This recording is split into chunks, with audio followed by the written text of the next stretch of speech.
Naglabas nga ulit ng update si Kabayang Pilipina na nalimasan ng pera sa 3 account niya sa BDO. Ngunit ang kinakalungkot daw niya ay ang nilabas na statement ng BDO na parang nagaslight pa daw ang naging karanasan niya. Meaning parang nasisipa si client.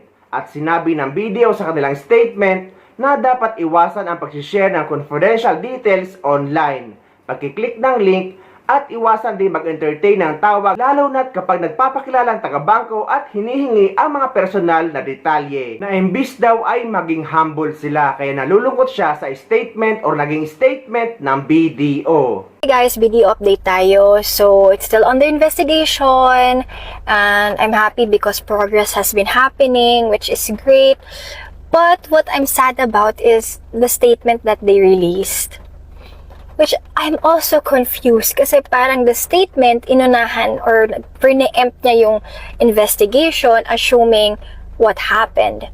If I was that person, that content creator that they're stating, it's just sad.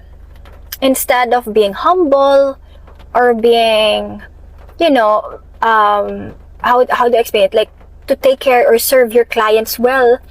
And by, you know, saying that we will get through this, we're checking every security measure that we can help and improve so that matulungan at mastigil na to. None eh. Nag-gaslight pa. Diba?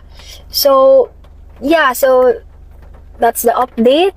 Hoping that I will be getting the investigation resolution or the result for me to know what to do next, how to protect myself in terms of my money, and moving forward, it's just a waiting game. So, yeah. Video update. So, I filed already for dispute letter sa branch. Okay na. We'll be going to BSP.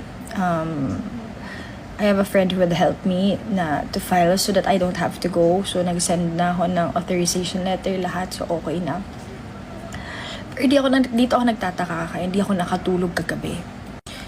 Unang-una, when I had a clear mind around like 3-4 a.m. kanina, nakita ko, bakit pare-pareho yung transaction number? Okay? That's one. Pangalawa, sabi ng customer service that they can't help me track or take note of things dun sa mga transaction, then di daw nila makita. Pero isa dun, BDO account number. So, what I did is, since I filed a dispute sa branch, yung BDO branch, nagtanong ako, sabi ko, bakit hindi nyo pwede i-track or i-check man lang? So, of course, ang sagot is Data Privacy Act. So, napaisip ako, na parang kung Data Privacy Act yung sinasabi mo, bakit si BDO, only tawag, only message, even mga agents tumatawag sa amin and says na may promo, may bagong credit card and Ito naman yung naging viral video niya kung paano nalimas ang pera niya sa 3 account niya sa BDO. To Banco de Oro or BDO, FU. Pinaghirapan ko tong perang to. And that's it. It's all gone. I'm creating this video because I just got hacked today. I don't know how. Wala akong na-receive na OTP. Nagulat na lang ako right after my live. Nawala ng pera yung 3 accounts ko sa BDO. Literal guys, I'm gonna show it to you right now via green screen. Ano na lang natira sa akin. Guys, literally ano lang pera ko. Ito nakita nyo kaya lodo pang surgery niya. Dapat yan. And Jenny, nalipat pang bayad ko sa mga sewer, sa tahian, sa tela. Wala, 48 pesos na lang. So I called BDO right away. How did I find out? Because right after my live, bumaba ako sa tita ko, yung accountant ko. Sabi ko, tita, tara bayad na tayo sa utang para ma-set aside ko na yung pera para sa surgery ni Alonzo dahil we had a good week. And then pagbukas ko, yan yung nakita ko. And then nagtatanso, tumawag kami sa BDO. Wala silang kwenta. Like, wala talaga. And then sinabi nila sa akin na hack daw ako. dahil sa QR code. So what are you trying to say, BDO, that anyone, if you will sell, like me as a business owner, sa lahat na may QR code, pwede sila ma-hack dahil sa QR code? Ano yung sistema na yun? Sobrang sakit lang kasi pinaghirapan ko yun. BDO naman! Anong klase? So anyone can just hack. And here is the funny part pa. Sinabi daw nila, nag-access daw ako ng link, nag-access ako ng video OTP. Paano? I was with Alonzo the whole afternoon. We were at Robinson's Antipolo. We were riding the train. We were at Tom's World. I didn't even use my phone. The transaction happened at 12:59 p.m. I did not receive any OTP. And here's the worst part. Ang isang online transaction, ang maximum lang yan is 50 to 100k pesos per day. Pero na-withdraw nila 184. Lahat yun para sa surgery ni Alonzo. Can you imagine? 184,000 or rather 89, pa 200k na.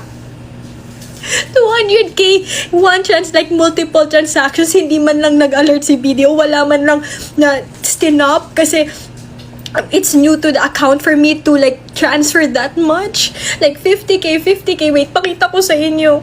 Ganyan, sunod-sunod, ayan o, 12:59 today, I was with Alonzo. May proof ako, may videos ako na nasa train kami, sumasakay kami sa train around Robinson's Antipolo, and they told me that I accessed it. How?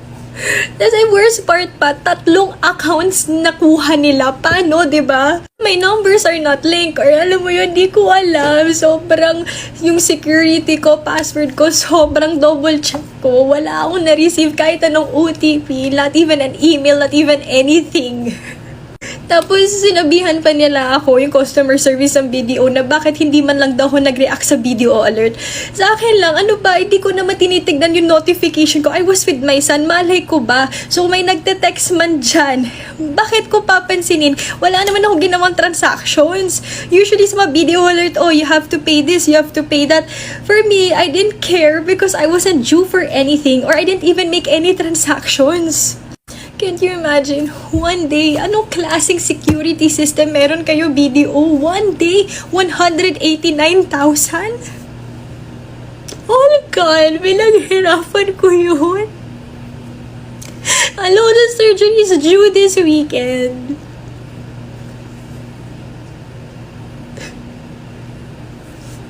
Hindi ko alam.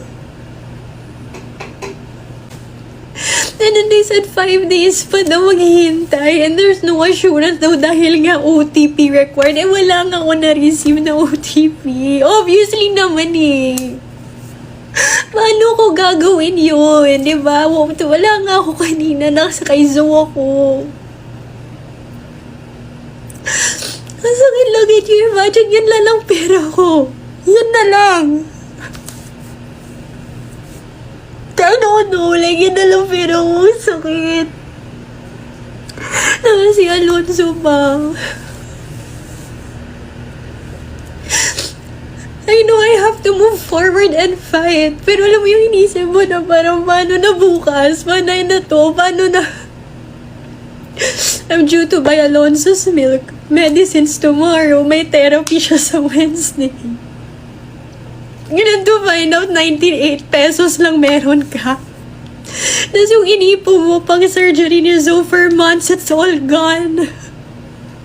Tapos yung babayaran mo pa sa tahian, yung pinaghirapan mong live selling for weeks, it's all gone. BDO, ayusin nyo naman yung sistema nyo. How will you allow multiple transaction in one afternoon, even few minutes nga lang? 189,000 just like that. I'm gonna fight for this. I will actually go to Bangko Sentral. Gagawin ko lahat. Kasi mismo yung customer service nagsabi sa amin ng BDO na hack ako dahil sa QR code sa pagbayad ng customer. So paano na lahat? Paano na lahat ng businesses ngayon if they have that social engineering thing to hack on a QR code? Hindi lahat ma-hack na? Hindi man lang, wala man lang transaction or alert or a system wherein to stop that type of hacking. Ang BS naman ng sistema niyo. I wanna move forward. I wanna do what I can't calm down. Kanina pala ako sasabihan to create a statement pero hindi ko magawa. Nakikinig ako kanina ba? Pinaghirapan ko yung pera na yun. Hindi ko alam. Sana video, please do tag video. Ewan ko video, gawin nyo ng paraan. Sana maayos ng BDO ang mga issue tungkol sa kanila at sana mas higpitan at patibayin pa nila ang kanilang cyber security. At sana mapag-usapan din ang ganitong mga issue sa Senado para magawa ng paraan at para hindi na maulit pa dahil guys, kawawa ang mga lumalaban ng patas tapos mawawala ng pera sa kanilang bank account ng ganun-ganun lang.